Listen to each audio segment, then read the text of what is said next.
Bonjour tout le monde, nous sommes le 15 avril 2017, donc aujourd'hui je vous propose une correction de l'ECRICOM 2017 ECE.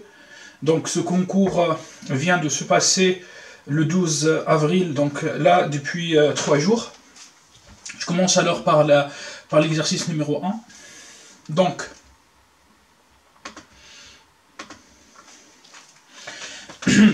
dans cet exercice, on se propose de calculer quelques puissances successives de la matrice A-I. Allons-y. Alors, calculer les matrices A-I au carré. Donc, je commence par calculer la matrice A-I.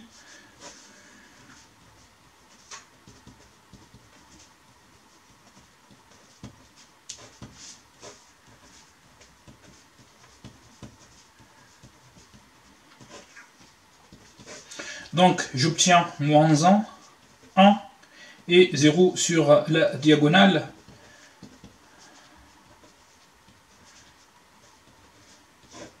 Maintenant, on va calculer A-I au carré.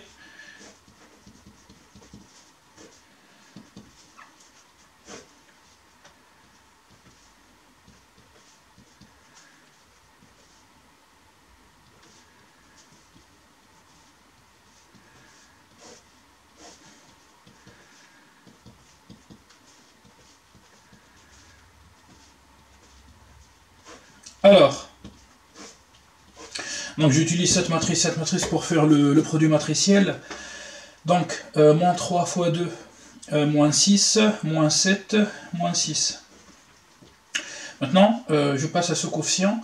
Donc, moins 3 fois 2, moins 6, moins 7, plus 1, moins 6. Puis pour le dernier, ce coefficient, moins 3 fois 0 c'est 0, moins 1 fois 3, moins 3, donc 3, donc 0. Je passe maintenant 3 fois 2, 6, plus 1, 7, moins 1, 6. Donc je réécris ici 6, pourquoi? Car nous avons la même ligne. Moins 1, 1, 2 fois 1, 1, 3. Puis, pour le coefficient, pour ce coefficient, donc 3 fois 0, 0, 1 fois 3, 3, donc 0. Maintenant, 0 fois 2, 0, 2 fois 2, 2, moins 1 fois 2, 0.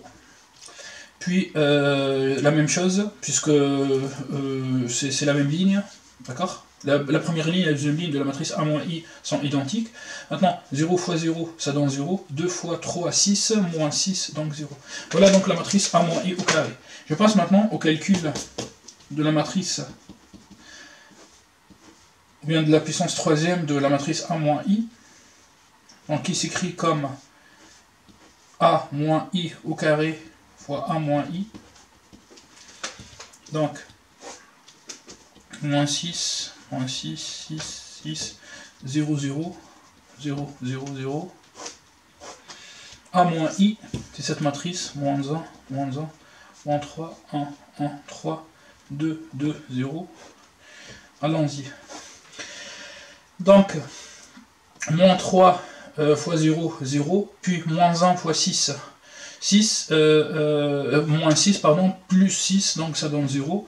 Bon, j'ai oublié de vous dire que la troisième ligne contient que des zéros, d'accord?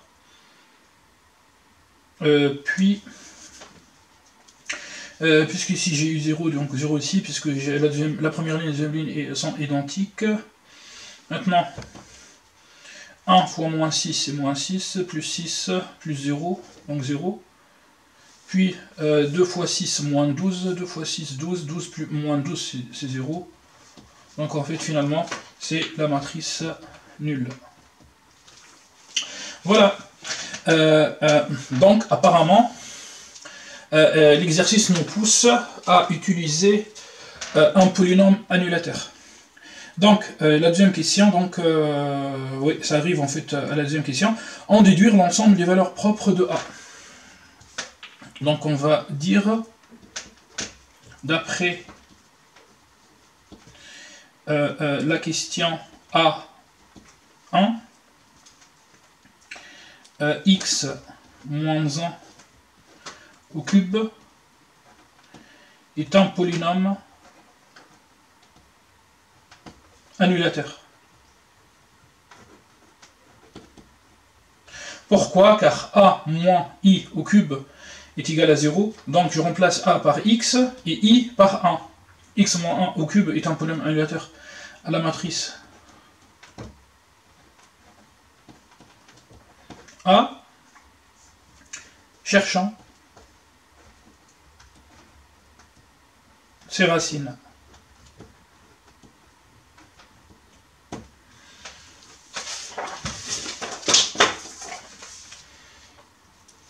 Donc, x moins 1 au cube est égal à 0, si et seulement si x moins 1 est égal à 0, si et seulement si x est égal à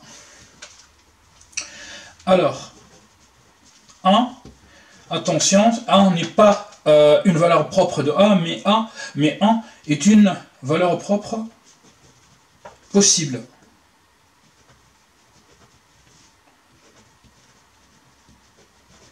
Possible de A. Vérifions. Alors que 1 est bien une valeur propre de A. En effet, l'idée est simple. Il suffit de calculer la matrice A moins 1 fois l'identité.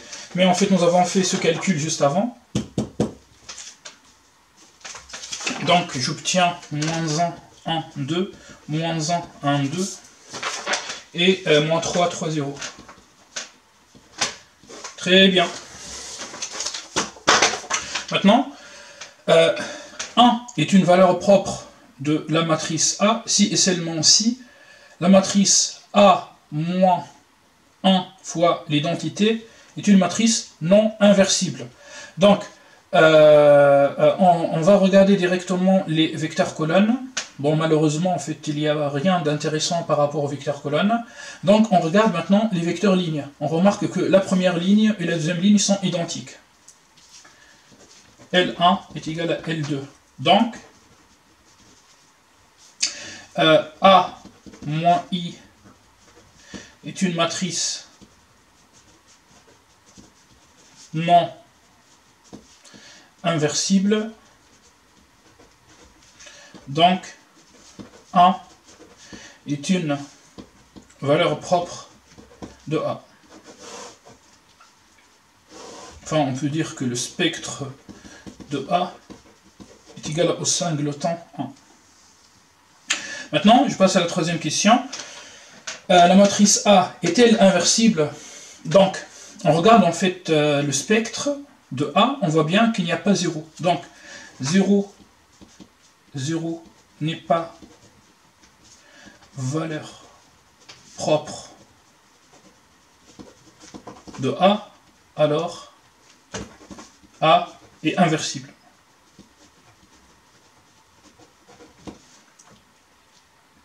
Maintenant, A est-elle diagonalisable? Tout d'abord, on regarde la matrice A, on remarque que A n'est pas symétrique. Bon, je vous rappelle que j'ai trouvé les énoncés de l'ECRICOM ECS, ECE et ECT dans le site de l'ECRICOM, donc dans le site officiel. Bon, je leur remercie puisqu'ils ont mis des copies, ou bien des fichiers vraiment clairs, PDF, pour les énoncer. Juste, ils ont mis ça, je pense, vendredi. Jeudi, je crois. Jeudi, ouais. Bon, jeudi dernier, quoi. Donc, juste un jour après le concours. Donc, si vous voulez trouver les sujets, donc regardez le site officiel de l'ECRICOM. Donc, en fait, pour montrer que une matrice est diagonalisable, tout d'abord, on essaye de regarder si elle est symétrique. Bon, on regarde bien que A n'est pas symétrique. Maintenant, on voit bien que A possède une seule valeur propre. Et A est d'ordre 3. Donc, on va tout d'abord, on va essayer de calculer ou bien de déterminer la dimension de l'espace propre associé à 1. Donc maintenant, soit x est égal à x, y, z appartenant à M3,1 de R, c'est bien sûr privé de 0 de M3,1 de R, donc on va en fait prendre un vecteur propre. Bien sûr, x par définition est différent de 0 puisque x est un vecteur propre. On va écrire ax est égal à 1 fois x signifie 0, 1, 2. Le but en fait est de déterminer une base de l'espace propre associée à 1, donc de déterminer la dimension de cet espace propre. Si la dimension est égale à 3, alors A est diagonalisable. Si la dimension est inférieure strictement à 3, A n'est pas diagonalisable. Donc on obtient en fait un système y plus 2z est égal à x, moins x plus 2y plus 2z est égal à y, moins 3x plus 3y plus z est égal à z. Donc en fait là, je regarde la dernière équation, je peux simplifier par z et z, donc il reste 0 à droite, donc j'envoie moins 3x de l'autre côté, je simplifie par 3, donc x égale y, d'accord? X est égal à y, donc je peux simplifier, donc en fait z est égal à 0, x est égal à y, du coup, et donc allez, 2y moins x, puisque x est égal à y, 2y moins x ça donne y, et je simplifie par y, donc il me reste 6z est égal à 0. Donc finalement, voilà, j'obtiens en fait ce système, z égale à 0, x est égal à y, bien sûr, je prends z, x et y, je les remplace dans grand X. Donc, grand X, c'est x, x, 0. Je factorise par x, j'obtiens malheureusement ce vecteur, enfin un seul vecteur. Donc, l'espace propre associé à la valeur propre 1 est engendré par une famille à un seul vecteur. 1, 1, 0 est une famille génératrice. 1, 1, 0 est une famille libre contenant un seul quart contenant un seul vecteur non nul. Donc 1, 1, 0 est une base de E1 de A. Donc dim de E1 de A de l'espace propre de A associé à la valeur propre 1 est égal à 1 inférieur strictement à 3, qui est égal à dim de R3. A n'est pas diagonalisable. Bien sûr, on pourra utiliser en fait d'autres techniques, mais moi je préfère le calcul direct. Allez, voilà donc pour ces 3 questions. Il me reste encore 16 minutes dans cette vidéo. Allons-y. Donc je passe à la partie B. Je pense en fait que ces 3 questions sont, bon, sont classiques.